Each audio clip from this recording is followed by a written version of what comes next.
The beauty of entrepreneurship is there's no one way to do it. But the downside of entrepreneurship is there's no one way to do it, right? Entrepreneurs Enigma is a podcast for the ups and downs of entrepreneurship. It's got the wins and the fails that we all face being entrepreneurs, and how we learn from adversity. Every week I talk to a different entrepreneur with a story to tell. I'm Seth Goldstein. Come with me on the journey. This is Entrepreneurs Enigma. Let's get started.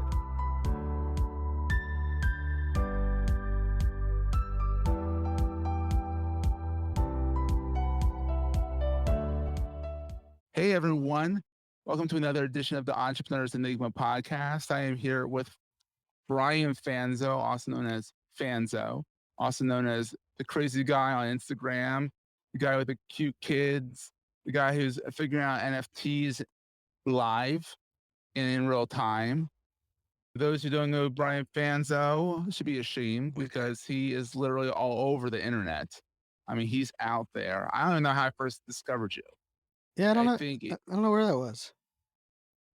maybe Amy Schmel, who's now Lundino. Possibly. Maybe because I've discovered her through Twitch. Yep, that's when so that's when her and I became friends. So yeah, it was through Amy, because Amy and I, Yeah. yeah, we've known each other since I think 2012, 2013. So yeah, Because I first interviewed Amy. I've interviewed her a few times. I interviewed her in 2015 for one of these. I don't remember what podcast. I don't remember what podcast I interviewed you for originally. yeah, I was thinking about that earlier. I was trying to think of what podcast was the one that we interviewed for last, but yeah, who If this is knows? the social media. I mean, it might have been social media addicts. That might have been. It might have been that one because that makes sense. But literally, I've done so many podcasts in 10 years. I just knew they all have sort of the same je ne sais quoi about them. The whole kind of, they're kind of all about that kind of stuff. This is the first one that actually broke out of the mold. Nice. Very good. So, Brian, you are the king of social, in my opinion. You're out there. You tell us a little about you. You're a keynote speaker. You worked for the DoD for a while there. Let's give us the whole background. Yeah. So I guess I consider myself a digital futurist now, for whatever that means. But yeah, I worked 9 years cybersecurity for the Department of Defense here in Washington D.C. 3 trips to Iraq, 2 to Afghanistan. I did Wow. 54 countries in 4 years, or 5 years, I guess technically. I've been in 76 countries total now. Yeah, I did that for about 9 years, and then I kind of chased my dream job, which I considered was a technology evangelist, kind of modeled after Guy Kawasaki and what he was Yo, doing at guy. Apple. Yeah, he was kind of like the one that I always, and now he became a friend. So it's kind of funny how that whole world works. But He's such a sweet guy. I've met him yeah, once. really, and just a great, great dad, great human. And so I worked for a startup out of Phoenix, Arizona for 2 years, kind of in that role, and then that company got bought, and that was kind of my kick out the door into an entrepreneurship. And I've been full time speaking for those last 7 years. Around like 60 events a year is the kind of like the goal target, depending on lately with virtual in there, that's for sure the case. And I really focus on like helping audiences see the harmony between technology and humanity. And so that's kind of where my focus has been. And in the last 2 months, I launched a new podcast called NFT 365, all focused. I've been talking blockchain, and this kind of emerging tech since 2015, but I kind of fell in love with NFTs and their role in this whole tech space in 2021. And so I launched a daily podcast now that I'm hosting, which like you, I think I have 5 podcasts that I've hosted myself over the years, but never did I think I was crazy enough to take on Yeah, a it's daily nuts. Oh, podcast. Yeah, it's actually crazy. It's as overwhelming and as crazy as like it should be or sounds like it is. But we're 34 episodes in and 34 days straight. So far, so good. but it's really great. It shows your energy. And I had kind of like that talk, to myself on like, I can sit here and, and this was like as cyber is taking off, right? So this is like Yeah. 2011, 2012. And I just was like, I either will do that, stay there forever, or I have to get out now. Like I knew that like Mhm. 9.5 years, I had the highest civilian clearance you could get as far as cyber, I had a top secret with polygraph, clearance. And I just decided, against all recommendations from all advisors in my corner, to give up the clearance, give up the government, the cyberspace, and kind of go into like, hey, I must chase what my dream was. And I don't even think I really knew what that meant. But I'm very blessed. Like now circling back, like actually one of my old boss is actually the boss I had when I left the government, has hired me twice to speak now for government Oh, that's awesome. events. So, and we're still, still good friends. So, it's an interesting journey because I was making ridiculously good money, and I had a team of 34 direct reports. We had a team of well over 400 people that were running these cybersecurity classes and implementations at every U.S. military base in the Wow. world. And so leaving that was definitely not like, if I we had had a contract kind of like migrate, and then I had got promoted, and I was like the combination of the two was kind of like, and I would say it's kind of like the theme of for me was I understand like my complacency that where I might get complacent in certain roles and certain environments, and thankfully each of those that have come up, I've kind of taken like the road less traveled per se, and it's Yeah. just because that's just kind of what works best for me. And that's what works best for a lot of people that we find in entrepreneurship is that being your own boss, the flexibility. I mean, you can go to your daughter's soccer game when you want because it's like, oh, it's at noon. Okay. Right. Few emails out say, can we reschedule these things? And you're off to the races. You don't have to like beg, please, kick and scream to get off from work. Yeah, yeah, and for sure. And I will say, like, I mentioned, like, I mean, I loved my government gig, and then I worked for a startup, and I went in there as a trainer, I think was my job, and I had asked the CEO when I had started the startup was like, "Hey, this is the job I want. Like, I want this technology evangelist job," and I outlined it and had it all set up, kind of like what Guy Kawasaki had done at Apple, and I just said, "Hey, I'll take this entry level job," and it was, I mean, almost, I mean, well, it was more than a 50% pay cut from what I was getting at the government, Wow. but I was like, if I prove my worth and the value I can provide, like I want this role. Like I want this role to be, I wanted a dotted line to the CMO and a dotted line to the CIO and report to the CEO. So like that was where I wanted to kind of sit in that like sweet spot. And I don't even think we made 3 months. And they came Oh, back to me and were like, yeah, you over delivered. You have that role. That role can be yours. Let's that's define awesome. it. And yeah, and I had it for almost it was 2 years and 10 days. And then the company had got bought. CenturyLink had come in to buy the data center, and they were like, "What in the world is an evangelist? How do you like have this role? Why don't you have KPIs or sales quotas? Like, what are you doing? And like, how does that work?" And that was actually my last day. Like that, they pretty much were like, "Yeah, we have no idea why that guy even has a job." And it was partially because it was a beautiful. I mean, I loved the job. I mean, the role and everything was great.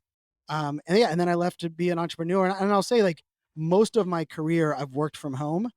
All of my Mhm. career I've traveled 40 plus weeks a year. Yeah. And I would say like, for me as an entrepreneur, I do love that the flexibility without question, that being that I can go to the daughter's soccer game. But I had a little bit of that in those other roles, which was kind of fun because I had kind of like designed because I was traveling so much. I was like, well, you're not paying me overtime, but I'm traveling on Sunday evening, coming back Saturday morning. Like, how does this work? And so I had worked out some really great like flexibility within my Well, companies. that's But cool. I think the part for me that kind of like was the attraction side of it was really like redesigning the work I do and like what that value I provide. And I didn't realize how hard that was going to be as an Yeah. entrepreneur, but that part of it has been really fun because if you looked at my 7 years as an entrepreneur now, not one of those years has the like back to back has the same revenue or passive income streams or like every all 7 years are different. Like so, it's pretty crazy. It's pretty crazy. So, going on that is what is to you is the scariest thing about being an entrepreneur versus being, in a corporate job? The toll on your mental health. Actually, I would take Mhm. that because you can have the highest high followed by an email that is like within like an hour that you're like it just undercuts you, right? And I think like that like roller coaster of how do you handle that, right? And the especially because we know as entrepreneurs that like oftentimes if we're not the ones selling or marketing, then there's nothing coming in, right? Like we are like, in many cases that like, even as you build a team out, there's still, a lot of, especially like my business is like, if I'm not on a stage or doing a virtual event, like there isn't like I haven't, like there's, of course there's some passive opportunities, but like that like roller coaster of mental health, like emotional stability.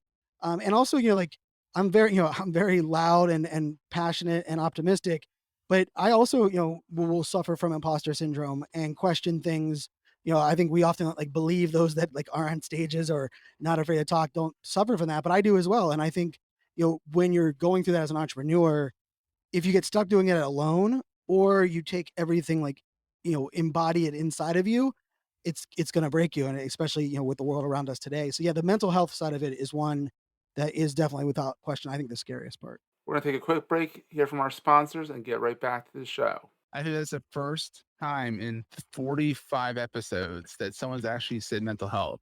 Usually they say the roller coaster, the same roller coaster, I know where the next paycheck is. But you came up with that. Wow, that I mean, it's so true. Even if it doesn't get you, put you on a manic state, it still affects you mentally. Yeah, and especially If because you don't, you're a robot. and the beauty of entrepreneurship is there's no one way to do it. But the downside of entrepreneurship is there's no one way to do it, right? So like, you're making up a lot of it as you go. You're betting on yourself in almost every corner that you have to. And to do that requires that like confidence and the idea like I'm not a huge fan of like the you know failure is a necessary step to success. I'm more of like you have to have an approach to failure that is for you. And like for me, it was instilled by my dad. Like growing up, my dad was an entrepreneur, owned a candy peanut brittle company in Virginia Beach where we grew up. And my dad always said that like failure is going to happen, but you have to believe you'll never settle for failure. And like Mhm. that was been my answer, right? Like I will be scared of failure plenty of times, and failure has hurt me and lasted a heck of a lot longer than I expected in cases. But I've never once gone to the place of like, oh, I'm gonna like this is my end state. Failure is where I'm going to stay. And so for me, that's kind of allowed a lot of like the rolling with the punches, changing my business models. And even, global pandemic comes around.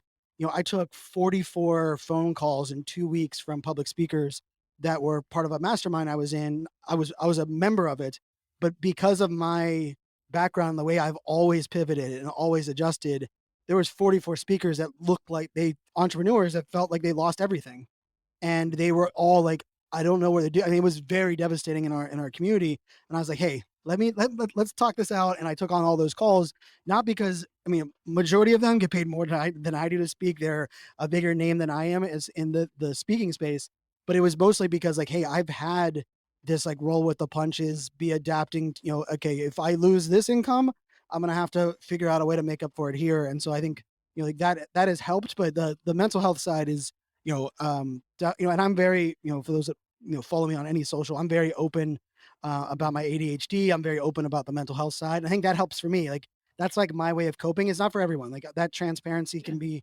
scary. But for me, the more I share publicly, the more I feel like it gives me freedom just to kind of be myself. absolutely. So, what is the most important thing you to carry with you all the time? Ooh, most important thing to carry with me. I mean, I live on my iPhone. I mean, my iPhone is like my everything. I take a lot of photos. I create a lot of content. I pretty much create content all day long, every day, right? And I Yeah. think, yeah, the phone, my iPhone is, and I'm one that, I do a lot of work on my phone. My daughter is also, all they have to do is give me a look and they'll say airplane dad. And I'll be like, okay, airplane mode. And the phone goes into airplane mode and it's time for me Oh. to kind of shut that down. But yeah, the iPhone would be definitely the thing that I couldn't leave home without.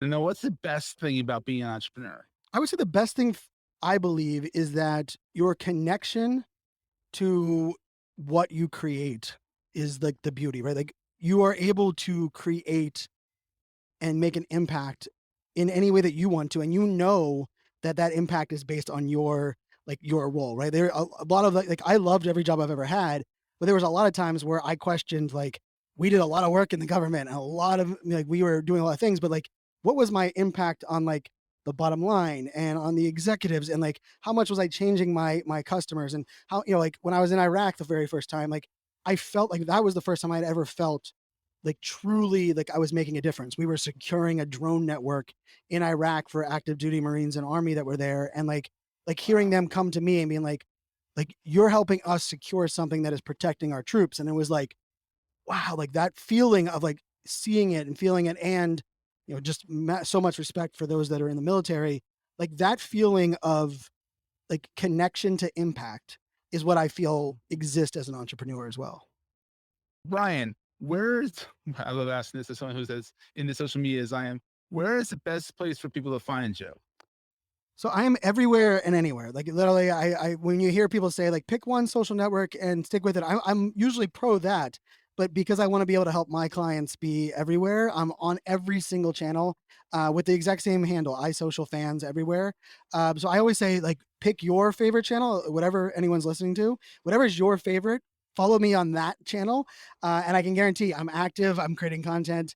Like I joked that I said that on a podcast 2 months ago, and someone challenged me like, "You're not active on Pinterest," and I am. And so they sent me a message over on Pinterest, and they're like, "I did not expect that you would reply there." So, everywhere and anywhere. I mean, Twitter has been my first love, and I would say still is my favorite social channel of all of them. But yeah, I'm on all of them. Brian, this has been fantastic. I'm glad to get you on one of the other iterations of my podcast. Yes, I know. Thanks for having me on. Awesome, buddy. And we'll see everyone next week. Cheers. That was a great show. Hey, if you're enjoying Entrepreneurs Enigma, please give us a review on the podcast directory of your choice. We're on all of them. And these reviews really help others find the show. Also, if you're getting value from the show and want to buy me a coffee, go to the show notes and click on the link to help me stay awake while I bring you more great episodes to your ears. That's in the show notes, and I look forward to the next episode. Take care, guys.